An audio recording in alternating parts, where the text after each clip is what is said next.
Hello hello আসসালামু আলাইকুম, কেমন আছো সবাই? আশা করছি সবাই অনেক ভালো আছো। একটা অঙ্ক নিয়ে আসছি এবং কথা দিচ্ছি অঙ্কটা অনেক সহজ যদি তুমি কনসেপ্টটা বুঝো। এই অঙ্কটা করার মাধ্যমে আমরা আমাদের একটু কনসেপ্ট ক্লিয়ার করব এবং অঙ্কটা করেও বেশ মজা পাবা, আমি শিওরিটি দিচ্ছি। একটু অঙ্কটা পড়ো, দেখো অঙ্কটা কী আছে। একটি নিরেট অপরিবাহী গোলক, একটা গোলক আছে যেটা নিরেট এবং অপরিবাহী। কেমন হতে পারে? যেমন তুমি একটা মাটি নিলা, মাটি থেকে মণ্ড বানাইলা যে এই মণ্ডটা এটা কিন্তু ভিতরে ফাঁপা না, ভিতরে বস্তু আছে, নিরেট সলিড, এটাকে আমরা বলছি নিরেট গোলক। এটার ব্যাসার্ধ দেওয়া আছে আর, একটা নিরেট গোলক যার ব্যাসার্ধ দেওয়া আছে আর, কাজে এটার ব্যাসার্ধ যদি আঁকাই, ধরো এটা হলো কেন্দ্র, এটার ব্যাসার্ধ হচ্ছে আর। এখানে তাতে চার্জ ঘনত্ব rho equals to K R square. দেখো এটা একটা ফাংশন।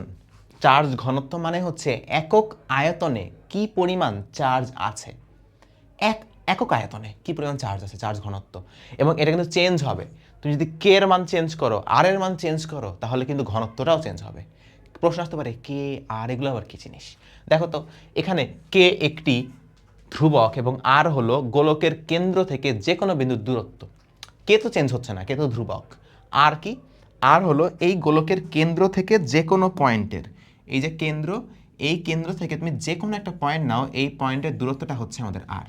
তুমি যদি এই পয়েন্টের প্রাবল্য বের করতে চাও, তাহলে কেন্দ্র থেকে এই দূরত্বটা হবে আর। তুমি ধরো এইটা বের করতে চাও, এখানে কতটুকু প্রাবল্য, তাহলে কেন্দ্র থেকে এই দূরত্ব হিসাব করলে এটা হবে আর। যে কোনো একটা পয়েন্টের কেন্দ্র থেকে দূরত্বই হচ্ছে এখানে আর। তো তুমি দেখো যত বেশি দূরে যাবা, ধরো এইখানে, এখানে তো হবে না, ধরো তুমি ভিতরে একটা পয়েন্ট নিই, ধরো পৃষ্ঠের উপর একটা পয়েন্ট, এইখানে তুমি কেন্দ্র থেকে যত দূরে যাবা চার্জ ঘনত্ব তত বাড়বে। চার্জ তো এইটুকের মধ্যেই থাকবে, চার্জ তো এটার মধ্যেই থাকবে, এটা তো শিওর।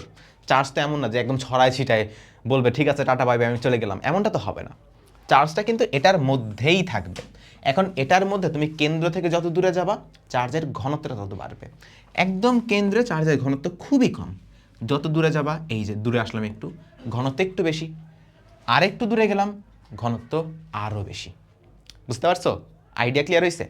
আচ্ছা, এখন তোমাকে প্রশ্ন করেছে গাউসের সূত্র ব্যবহার করে, কি ব্যবহার করতে হবে এটাও বলা। গাউসের সূত্র ব্যবহার করে গোলকের ভেতরে এবং বাহিরে যে কোনো বিন্দুর তড়িৎ ক্ষেত্রের প্রাবল্যের মান হিসাব করো। তোমাকে এমন একটা ইকুয়েশন বের করতে হবে, এমন একটা সলিউশন বের করতে হবে যেন ভিতরে বলো বাহিরে বলো যে কোনো পয়েন্টে যদি আমি মানটা বসাই দেই তাহলে আমি প্রাবল্যের মানটা পেয়ে যাব। বুঝছি? আশা করি বুঝছি। এখন এটা সলভ করার জন্য আগে তোমাকে বুঝতে হবে গাউসের সূত্র জিনিসটা আসলে কি ছিল। তুমি গাউসের সূত্রই জানো না, তুমি তো সলভ করতে পারবা না। গাউসের সূত্রটা আগে জানতে হবে যে এটা কি জিনিস।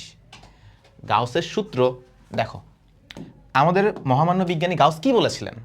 গাউস বলেছিলেন যে একটা আবদ্ধ ক্ষেত্র নাও বা একটা এমন একটা তল নাও যেটা আবদ্ধ।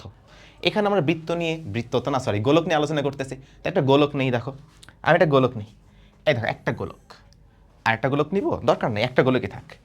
এই গোলকের ভেতরে যদি কিউ চার্জ থাকে, ভিতরে ধরো কিউ চার্জ আছে, লিখা মুছে যাচ্ছে কেন, এই যে এটার ভেতরে কিউ চার্জ আছে, বুঝছি কিউ চার্জ আছে। এখন গাউস বলল দেখো ভ্রাতা, শ্রদ্ধেয় ভ্রাতাগণ, আমি যদি এটার উপরে ক্ষুদ্র একটা পৃষ্ঠতল নেই, এটার উপরে ক্ষুদ্র একটা পৃষ্ঠতল নিছে, পৃষ্ঠতল মানে কি একটা এরিয়া নিছে। এই এরিয়ার তুমি জানো, এতদিনে তোমরা যথেষ্ট পরিমাণ বড় হয়েছো জানার জন্য যে পৃষ্ঠতলের ক্ষেত্রফল একটা ভেক্টর রাশি যার একটা দিক থাকবে। যেহেতু ক্ষুদ্র আমি এটাকে ডি এ বললাম, যেহেতু ভেক্টর রাশি আমি এ দিলাম। বুঝছি? ফ্যান চালু হলো কেন? আরে শীতে মারে ফেলাবে তো আমারে, দাঁড়াও। শীতকালে ফ্যান দিয়ে রাখছে, ঠিক আছে। হ্যাঁ, এটা হলো আমাদের পৃষ্ঠতলের ক্ষেত্রফল। আবার তড়িৎ প্রাবল্য, ধরো এই পয়েন্টে আমি তড়িৎ প্রাবল্য বের করতে চাই। তড়িৎ প্রাবল্য ধরো এই দিকে, কথার কথা এই দিকে, প্রাবল্য একটা ভেক্টর রাশি, এটা হলো আমাদের ই। প্রাবল্য মানে কি বুঝাইতেছে? খুব সহজভাবে, খুবই সহজভাবে, তুমি যদি একটা একক ধনাত্মক 1 কুলম্ব বা একক ধনাত্মক একটা আধান নিয়ে আসো, আধান নিয়ে এসে তুমি এখানে রাখো, তাহলে সেটা যেই দিকে যতটুকু বল লাভ করবে সেটা হচ্ছে আমাদের প্রাবল্য। আমাদের কনসেপ্ট খুবই ক্লিয়ার, তাই তো? ঠিক আছে, এদের মধ্যবর্তী কোণ ধরো থিটা। এখন বিজ্ঞানী গাউস বলল যে যদি আমি ফ্লাক্স বের করতে চাই, যদি আমি এই টোটাল গোলক, একটা গোলক থেকে কি পরিমাণ ফ্লাক্স বের হয়ে যাচ্ছে বের করতে চাই, ফ্লাক্স আর কিছুই না, ফ্লাক্স মানে বোঝায় কোনটার বল বেশি কোনটার বল কম, এই আইডিয়া অন্য একদিন আলোচনা করব, কমেন্টে জানাতে পারো জানতে হবে কিনা। যদি ফ্লাক্স বের করতে চাই, ফ্লাক্স ফাই, এটা কত হবে জানো? কত হবে? এটা হবে এই যে মধ্যবর্তী যতটুকু চার্জ আছে কিউ ডিভাইডেড বাই যেই মাধ্যমে আমি প্রাবল্য সব কিছু হিসাব করতে চাইতেছি, এটার ক্ষেত্রে মাধ্যম হচ্ছে ভিতরে যে মাধ্যমটা আছে। যদি বাইরে কোনো একটা পয়েন্টে বের করতে চাই, সেখানে মাধ্যম হবে বাতাসের শূন্য মাধ্যম। তো ভিতরে যেই মাধ্যমটা আছে সেই মাধ্যমের তড়িৎ ভেদ্যতা এপসিলন। যদি শূন্য মাধ্যম হইতো, ভিতরে ফাঁপা হইতো, এটা হইতো এপসিলন নট। বুঝছি? আচ্ছা, এইটুকু তো আমাদের আইডিয়া ক্লিয়ার হয়েছে। এখন এই ফ্লাক্সের আরেকটা ইকুয়েশন আছে, এটা সমান সমান আরেকটা জিনিস লেখা যায়। এটা হলো এই যে ই যেটা আমি বের করতে চাই, ডট ডিএ, এই যে ক্ষুদ্র যে ক্ষেত্রফল ডিএ, এটার যে ডট গুণফল সেটার ইন্টিগ্রেশন, এবং এখানে একটা গোল চিহ্ন দেওয়া হয়, গোল টু মানে হচ্ছে যেহেতু এটা একটা আবদ্ধ ক্ষেত্র, ইন্টিগ্রেশন একটা লিমিট থাকে যে কোন জায়গা থেকে কোন জায়গায় ইন্টিগ্রেশন করতেছো। এটা একটা আবদ্ধ ক্ষেত্র, মানে এক জায়গা থেকে শুরু করে আমি ইন্টিগ্রেশন করে আবার সেই জায়গাতে শেষ করতেছি, সম্পূর্ণ আবদ্ধ জায়গার, এজন্য এখানে একটা গোলটুস দেওয়া হয়। বুঝছো? ঠিক আছে, এটা হলো আমাদের ইকুয়েশন, এবং এই ইকুয়েশন থেকে ছলে বলে কৌশলে আমাদের এই যে ই এর মানটা বের করতে হবে, তড়িৎ ক্ষেত্র প্রাবল্যের মানটা বের করতে হবে। বুঝছো? আসো এবার আমরা একটু মেইন অঙ্কের দিকে তাকাই। প্রথমে আমরা একটু হিসাব করি, এমন একটা পয়েন্ট নেই, তুমি তো বুঝতে পারতেছো যে ভিতরে প্রাবল্য বাইরের প্রাবল্যের ইকুয়েশন সেম হবে না, কারণ চার্জ এই গোলকের ভেতরে থাকবে, গোলকের বাইরে থাকবে না। গোলকের ভেতরে থাকবে সব চার্জ, যখন আমি বাইরে যাব বাইরে আর কোনো চার্জ থাকবে না, যত চার্জ থাকবে সব এই গোলকের ভেতরে থাকবে, এটার ভেতরেই সব চার্জ থাকবে। এখন ভিতরে আমি একটা পয়েন্ট নিই, চলো বিসমিল্লাহ, একটা পয়েন্ট আমি নিলাম ভিতরে। এখন গাউসের সূত্র ছিল কোনো একটা তলের সাপেক্ষে, একটা তল আমাদের প্রয়োজন ছিল, আবদ্ধ তল। তো আমি যেই পয়েন্টে প্রাবল্যটা বের করতে চাই সেই পয়েন্টে আমি একটা তল কল্পনা করি। আসো আমরা একটা তল কল্পনা করি, আমরা একটা সুন্দর একটা তল কল্পনা করি। এই যে কোন দিকে গেল বন্ধু? এটা ভিতরে নিয়ে আসবো, নিয়ে আসলাম, এটাকে একটু ছোটো করলাম, আচ্ছা আর একটু মাঝখানে, এই তো সাবাস, একটা তল হলো আমাদের এখানে। এখন আসো তাহলে গাউসের সূত্রটা অ্যাপ্লাই করি। তাহলে গাউসের সূত্র, ফ্লাক্স তো আমাদের লাগতেছে না, আমাদের এই দুটা জিনিস লাগতেছে। আমরা দেখলাম যে ইন্টিগ্রেশন বা আমাদের যে বদ্ধ integration E dot D A equals to Q divided by epsilon. ঠিক আছে, এটার ভেতরে তড়িৎ ভেদ্যতা আমি ধরে নিলাম এপসিলন। এখন এখানে কতটুকু চার্জ আছে, এই যে এইটুকু যে ছোট্ট আমি একটা গোলটুস নিলাম, এই ছোট্ট গোলটুসের ভিতরে কি পরিমাণ চার্জ আছে আমি কিন্তু জানি না, কিন্তু আমি চার্জ ঘনত্ব জানি। তো আমার টার্গেট হচ্ছে প্রথমে চার্জটা বের করা, এরপর আমার টার্গেট হচ্ছে এই পাশের এই জিনিসটা হিসাব করে কোনো একটা কাহিনী করা। আমি তোমাকে অ্যাপ্রোচটা বোঝানোর চেষ্টা করতেছি। অঙ্কটা অনেক সহজ, অঙ্কটা করতে করতে হয়ে যাবে, 5 মিনিটও লাগবে না, অ্যাডমিশনে আসলে 3-4 মিনিটও লাগবে না যদি তুমি বুঝো। কিন্তু আমি একটু সময় নিয়ে বোঝানোর চেষ্টা করতেছি যেন তুমি কনসেপ্টটা ধরতে পারো, যে হ্যাঁ ভাইয়া কীভাবে চিন্তা করতেছে, এই প্রবলেমটা দেখার পর আমি কেমনে অ্যাপ্রোচ করবো, যে কোনভাবে গেলে এটা মিলবে, এইটা একটু বোঝাটা অনেক জরুরি। বুঝতে পারতেছো? আচ্ছা তাহলে দেখো তো, ক্যাশ ধরছি পড়ে যায় নাই। এখানে যদি আমি একটু ডট গুণফলটা করে দেই, তাহলে ডট গুণফল করলে কি আসে হলো আমাদের ই ভেক্টরটা চলে যাবে ডট গুণফল করলে, ই ইন্টু ডি এ, আরেকটা আসবে কস থিটা। এই কস থিটা কোনটা? এই যে ই এবং ডি এদের মধ্যবর্তী যে কোণ, এটা হলো আমাদের theta, equals to Q by epsilon. বুঝছো? এখন এইটা কিন্তু জিরো হবে, এটা কিন্তু জিরো হবে। তুমি একটু ভালো মতো খেয়াল করো, এই যে চার্জগুলা কিন্তু সুষমভাবে বিন্যস্ত চারিদিকে। তুমি দেখো কি, যত আর বাড়বে তত ঘনত্ব বাড়তে থাকবে, ঘনত্ব বাড়া মানে কি চার্জটা বেড়ে যাওয়া। তো আমি তোমাকে দেখাই, এই যে যত আমি বাইরের দিকে যাব কেন্দ্র থেকে দূরত্ব বাড়বে, এখানে ঘনত্ব অনেক বেশি বাড়বে। যত ভিতরে থাকবো এটার ঘনত্ব কম থাকবে, একদম কেন্দ্রে কোনো ঘনত্বই থাকবে না। জিনিসটা বুঝতে পারছো? যত বাইরে যাও তত বেশি ঘনত্ব থাকবে, এবং আলটিমেটলি তুমি চিত্রটা খেয়াল করলে দেখবা, কল্পনা করবা যে সুন্দর মতো বাইরে অনেকগুলা চার্জ জমা হয়ে আছে, আর আমি যত ভিতরে যাচ্ছি তত আমার ঘনত্ব কমে কমে একসাথে শূন্য হয়ে যাচ্ছে।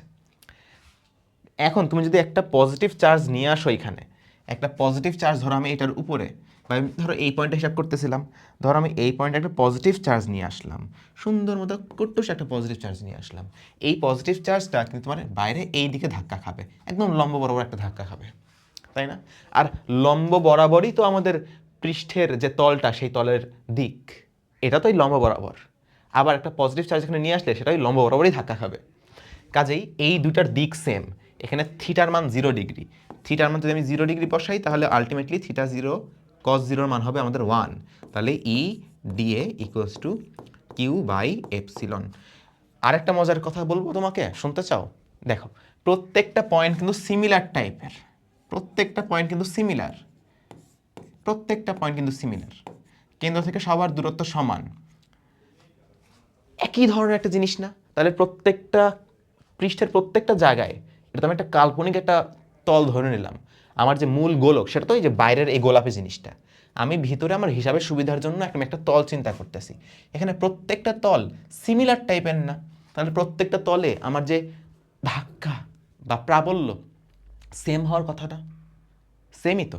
আর ইন্টিগ্রেশনটা তো আমি এই ছোট তল বরাবর করতেছি, তাহলে এই পুরো তল বরাবর ই এর মান, এটা কিন্তু মান, মান দেখো ভেক্টর চিহ্ন নাই, ই এর মান কিন্তু সমান।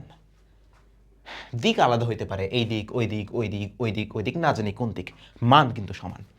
কাজে এটা কিন্তু একটা কনস্ট্যান্ট রাশি। তাহলে আমি ই বাইরে নিয়ে আসলাম, আমার ভেতরে integration D A Q by epsilon. মজার বিষয় দেখো, ক্ষুদ্র ডিএ এটাকে যদি আমি ইন্টিগ্রেশন করি তাহলে সম্পূর্ণ ক্ষেত্রফলটা আমি পাবো। ক্ষুদ্র ক্ষেত্রফলকে ইন্টিগ্রেশন করলে আমি সম্পূর্ণ ক্ষেত্রফল আমি পাবো। তাহলে আমি বলতে পারি E A equals to Q by epsilon. আমার কিন্তু এই যে থিটা মিটা ইন্টিগ্রেশন এই ঝামেলা মিটাই গেছে। আমি এখান থেকে সুন্দর মতো লিখতে পারবো, আমি এখান থেকে সুন্দর মতো লিখতে পারবো যে ই সমান সমান কত, একটা ইকুয়েশন বের করতে পারবো আমি এখান থেকে। ওকে, কেমনে বের করে? আচ্ছা, এখানে ডট ডট কেমনে আনে, সরি নতুন নতুন তো, এই যে, তাহলে এখানে ই সমান সমান কোন জিনিসটা লেখা যায়, ই সমান সমান লেখা যায় কিউ এপসিলন এ। তোমরা এই ফর্মুলাটা দেখছো মনে হয়, ম্যাক্সিমাম জায়গাতে এই ফর্মুলাটা পড়ছো, কিন্তু কেমনে আসে তোমরা এখন দেখলা, তাই না? আচ্ছা, এখন যদি আমি একটু বের করতে চাই, এ বের করা তো ব্যাপার না, কিউ বের করতে হবে। কিউ কেমনে আমি বের করব? কিউ, দেখো কিউ মানে কি? কিউ মানে হচ্ছে এই ভিতরে যে জায়গাটা আমি কল্পনা করতেছি, এই জায়গার ভিতরে কতটুকু চার্জ আছে, অভ্যন্তরে চার্জ। বাইরে কতটুকু চার্জ থাকলো আই ডোন্ট কেয়ার, আমার দরকার হলো ভিতরে কতটুকু চার্জ আছে। বাইরে এখানে চার্জ আছে আমি জানি, কিন্তু আমার এটা লাগবে না, আমার লাগবে এই ভিতরে কি পরিমাণ চার্জ আছে। তাহলে এখানেও আমাকে একটু সাহায্য নিতে হবে ইন্টিগ্রেশনের, কারণ এটা একটা পরিবর্তনশীল ঘনত্ব, পরিবর্তনশীল রাশি। এখন কোনো কিছু যদি পরিবর্তনশীল হয় তাহলে সেটা হিসাব করার জন্য আমাদের কিন্তু ইন্টিগ্রেশনের সাহায্য নিতে হবে। হবে তো? তোমরা ওই যে ম্যাথামেটিক্সে করছো যে পরিবর্তন হচ্ছে, ক্ষেত্রফল বের করো, কেমনে করছো? ইন্টিগ্রেশন করছো। তোমরা পরিবর্তনশীল বল দ্বারা কৃত কাজ বের করছো, কেমনে করছো? ইন্টিগ্রেশন করে করছো। এখানেও ইন্টিগ্রেশনের সাহায্য নিতে হবে। চার্জ ঘনত্ব থেকে আমি বের করতে চাই মোট চার্জ কতটুকু আছে, এটা বের করতে হলে আসো ইন্টিগ্রেশন কেমনে করে, একটা ক্ষুদ্র একটা জায়গা নিতে হয়, সেখানে আগে বের করতে হয়। তো আমরা একটা ক্ষুদ্র একটা জায়গা নিই, ধরো এই তল বরাবর আমি ক্ষুদ্র পাতলা একটা পাতলা একটা পুরুত্বের একটা গোলক এখান থেকে কেটে নিব, পাতলা একটা পুরুত্বের গোলক। এবার কেউ বৃত্ত মনে করো না, এটা একটা ফুটবলের মতো, ঠিক আছে? চারিদিকে একটা গোলক যেটা একটা পুরুত্ব আছে, একটা বড় একটা রাউন্ড গোলক ছিল আমার কাছে একদম নিরেট, ভিতর থেকে আমি খিচিং খিচিং খিচিং কেটে কুটে একটা ফুটবলের মতো বের করে নিয়ে আসলাম। এটার যে পুরুত্বটা এটাকে আমি বলতেছি ডি আর, এটার যে পুরুত্ব এটাকে আমি বলতেছি আর, দূরত্ব তো আর, সেই আর একটা ক্ষুদ্র অংশ হলো আমাদের এই পুরুত্বটা ডি আর। আচ্ছা, এখন তুমি যদি কোনো কিছুর, কোনো ঘনবস্তুর উচ্চতা বা পুরুত্ব জানো, সেটাকে যদি তুমি ক্ষেত্রফল বা পৃষ্ঠতলের ক্ষেত্রফল দিয়ে গুণ করো তাহলে কিন্তু আয়তন পাওয়া যায়। মনে পড়ে?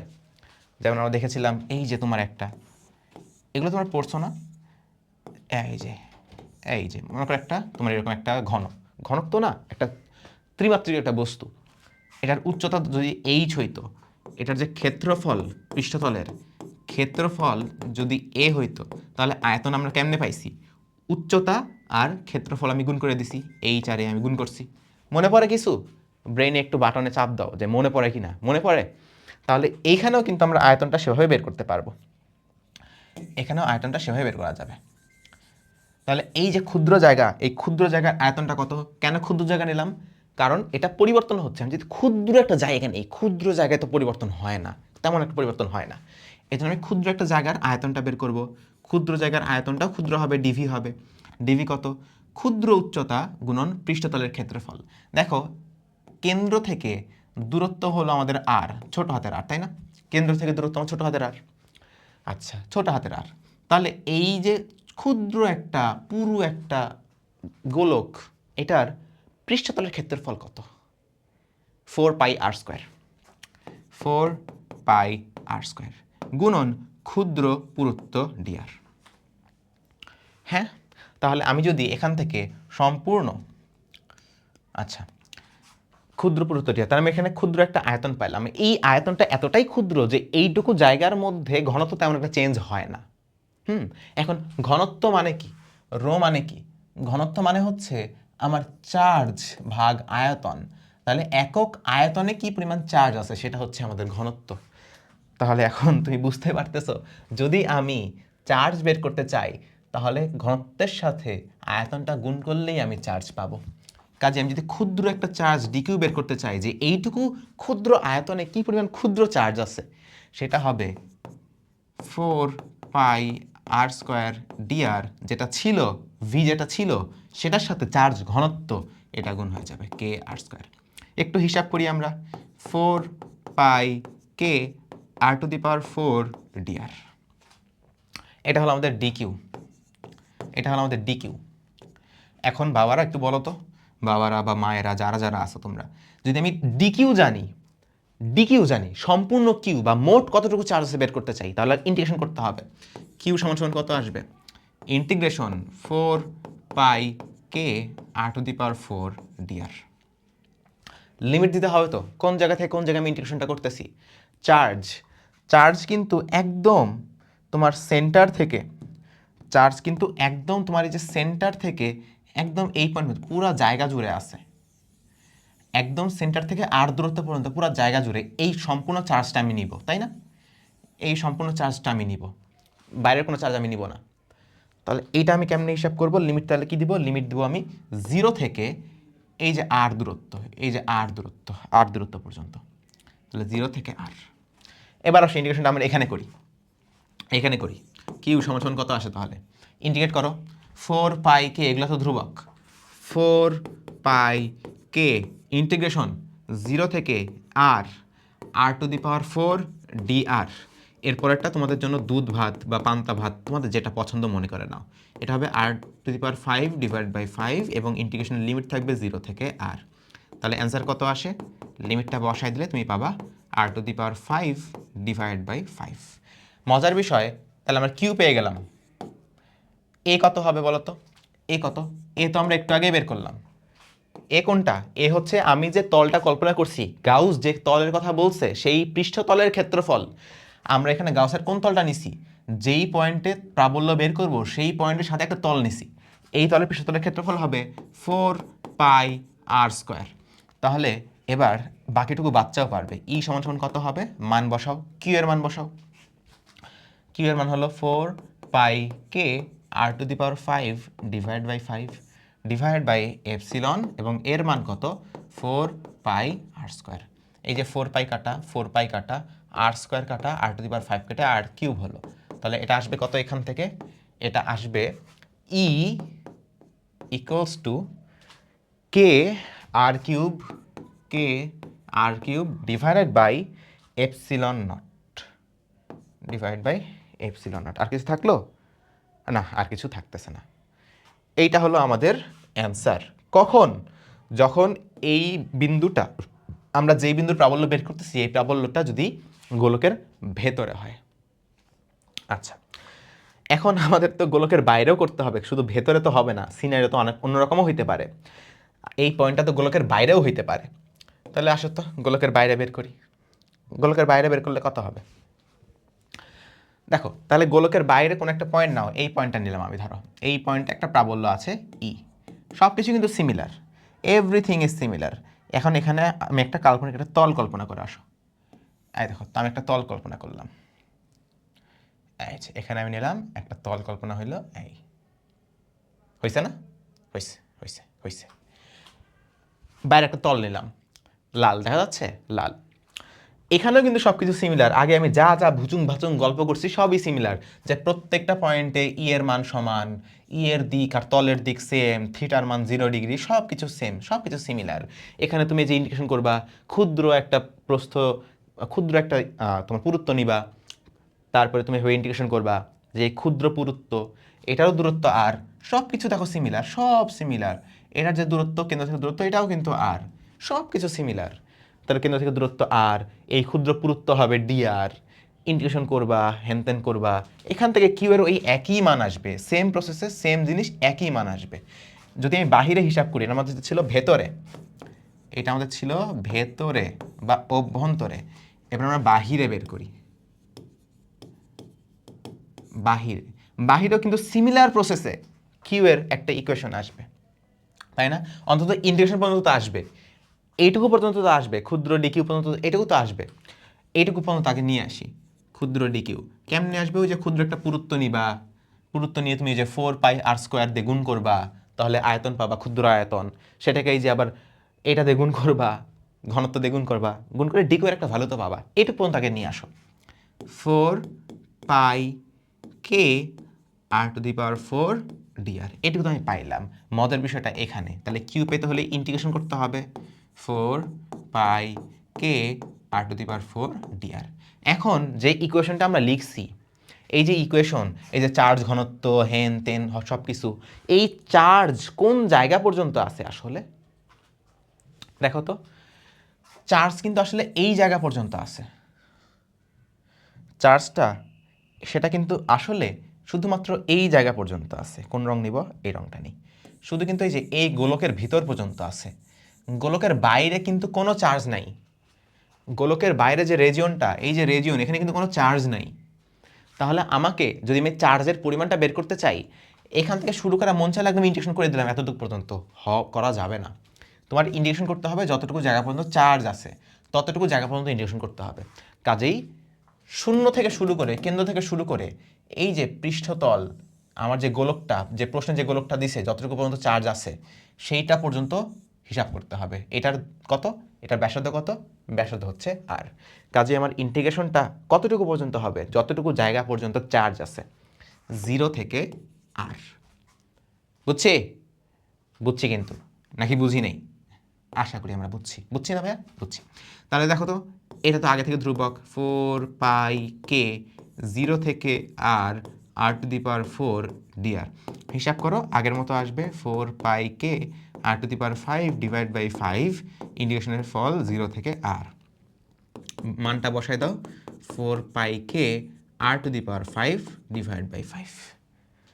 হ্যাঁ, এবং বাইরের যে পৃষ্ঠতল, ব্যাসার্ধ হলো আর, তাহলে পৃষ্ঠতল কত হবে? পৃষ্ঠতলের ক্ষেত্রফল 4πr², সিমিলার আগের মতোই। তাহলে এখানে তোমার যে ই কত হবে? সব কিছুর মান বসাও, সব কিছুর মান বসাও, কিউ এর মান বসাও এখানে, এর মান বসাও এখানে। তাহলে তুমি পাবা 4πk r⁵ divide by 5 divide by 4πr²ε। Okay, আচ্ছা, এবার তাহলে হিসাব করো, ইকুয়ালস টু কত আসবে? 4π কাটা, আর কোনো কিছু কিন্তু কাটা যায় না। So K r⁵ divided by r²ε। This is our answer. এটা সমান সমান তুমি বলে দিবা ই, বুঝছো? ই। আচ্ছা, যেহেতু জায়গা নেই আমি লিখলাম না, এইটা হলো আমাদের অ্যান্সার। কথার কথা, তোমাকে যদি বলতো যে পৃষ্ঠে তাহলে প্রাবল্য কত, পৃষ্ঠে প্রাবল্য কত, তাহলে পৃষ্ঠ মানে কি? পৃষ্ঠ মানে তো ওই গোলকের উপরে, পৃষ্ঠ মানে তো গোলকের উপরে, নাকি? গোলকের উপরে না পৃষ্ঠ মানে? পৃষ্ঠ মানে গোলকের উপরে না? এটা তুমি গোলকের পৃষ্ঠ এমন একটা জায়গা, যদি এই পৃষ্ঠের উপর কোনো একটা বস্তু থাকে, পৃষ্ঠের উপর কোনো একটা পয়েন্ট বের করতে বলে, এইটা তো বাইরেরটা ভিতরেরটা দুই ক্ষেত্রেই আছে, এইটা দুই ক্ষেত্রেই থাকবে এটা। সো তুমি ইয়া করো, একটা কাজ করো, যদি পৃষ্ঠের কোনো একটা জায়গায় প্রাবল্য বের করতে বলে, তাহলে এই যে যেই পয়েন্টে বের করতেছি, এই পয়েন্টের দূরত্ব কেন্দ্র থেকে কত? এই পয়েন্টের দূরত্ব কেন্দ্র থেকে কত? এটা কত? আর না, বড় হাতের আর না, বড় হাতের আর না ওইটা। তাহলে পৃষ্ঠতলের উপর কোনো একটা বিন্দু যদি প্রাবল্য বের করতে বলে, তাহলে এই ইকুয়েশন বা এই ইকুয়েশন পৃষ্ঠের উপর মানে তো এটা বাইরে অর্ধেক আছে ভিতরে, মানে দুইটা ইকুয়েশনই স্যাটিসফাই করবে। তো তুমি যে কোনো একটা ইকুয়েশনে আর এর মান বা যে দূরত্বের মানটা তুমি এই আরটা বসায় দাও। তাহলে পৃষ্ঠতলের উপর বের করতে বললে আমরা কি করব, আমাদের যে আর ছিল পৃষ্ঠতল, সাইডে আমি খোঁজ করে লিখছি পৃষ্ঠতল, হ্যাঁ, পৃষ্ঠতলের ওপর। তাহলে এই আর এর মান, দূরত্বের মান তুমি ব্যাসার্ধের সমান বসায় দেবা। তাহলে আমার কত আসবে, এর মানটা যে কোনো একটা জায়গায় বসাও। ধরো আমি যদি এটাতে বসাই, আর স্কোয়ারের জায়গায় এটা হবে বড় হাতের আর স্কোয়ার। তাহলে কাটাকাটি হয়ে আমাদের থাকবে কে আর কিউব, কে বড় হাতের আর কিউব ডিভাইড বাই এপসিলন। অর্থাৎ যদি এটাতেও বসাও আর এর জায়গায় বড় হাতের আর, তাহলে দেখবো কে বড় হাতের আর কিউব বাই এপসিলন। অ্যান্সার আসবে, বুঝছো? সো এই তিনটা হলো আমাদের অ্যান্সার। এটা একটা অ্যান্সার, এটা একটা অ্যান্সার, এটা একটা অ্যান্সার। আমাদের প্রশ্ন অনুসারে ভেতরে এবং বাইরে জিজ্ঞেস করছে এটা এবং এটা হলো অ্যান্সার। যদি পৃষ্ঠতলের ওপরে বলতো তাহলে এটা হলো অ্যান্সার। আশা করি তোমরা বুঝতে পারছো কেন করছি না করছি। ম্যাক্সিমাম সময় এই যে এই পার্টটা খেয়াল করবা, এটা আমরা ফর্মুলা হিসেবেই মনে রাখি, কিন্তু গোলকের ক্ষেত্রে কেন এমনটা হয় এটা আমরা অনেকে চিন্তা করি না। কিন্তু আশা করি আজকে তোমরা জিনিসটা বুঝতে পারছো। গাউসের সূত্র আসলে কি বোঝায়, কেন বোঝায়, কখন বোঝায়, এটা তোমরা বুঝতে পারছো। ফ্লাক্স এটা সম্পর্কে বিস্তারিত জানতে চাও কিনা কমেন্টে জানাতে পারো। আর এরকম আরও বিস্তারিত আরও অনেক প্রবলেম, মজার প্রবলেম, দারুণ প্রবলেম জানার জন্য আমাদের পদার্থবিজ্ঞান দ্বিতীয় পত্র কোর্স শুরু হচ্ছে জানুয়ারি থেকে। আর পদার্থবিজ্ঞান প্রথম পত্র কোর্স চলমান আছে। তোমার যেটা সুবিধা, এখন তো দ্বিতীয় পত্র খোঁজে অনেকে, যে না ভাই আমি দ্বিতীয় পত্র পড়বো, কলেজে পড়াচ্ছে দ্বিতীয় পত্র, তো তোমাদের জন্য কোর্সগুলো কিন্তু আছে, ঠিক আছে? আমি আছি, আশিক ভাই আছে, ইয়াসিন ভাই আছে। ক্লাসের লিঙ্ক সব জায়গায়, কোর্সের লিঙ্ক সব জায়গায় দেওয়া থাকবে, ডেসক্রিপশনে, কমেন্টে, বুঝি না কোথায় কোথায় দেওয়া থাকবে, সেখান থেকে চেক আউট করতে পারো। আর ক্লাসটা কেমন লাগলো, কী কী সমস্যা জানাইতে পারো কমেন্টে, কী কী টপিক বুঝতে চাও জানাইতে পারো কমেন্টে। আমি ইনশাল্লাহ পাবলিক ভিডিও করে ক্লিয়ার করে দেবো। আসসালামু আলাইকুম।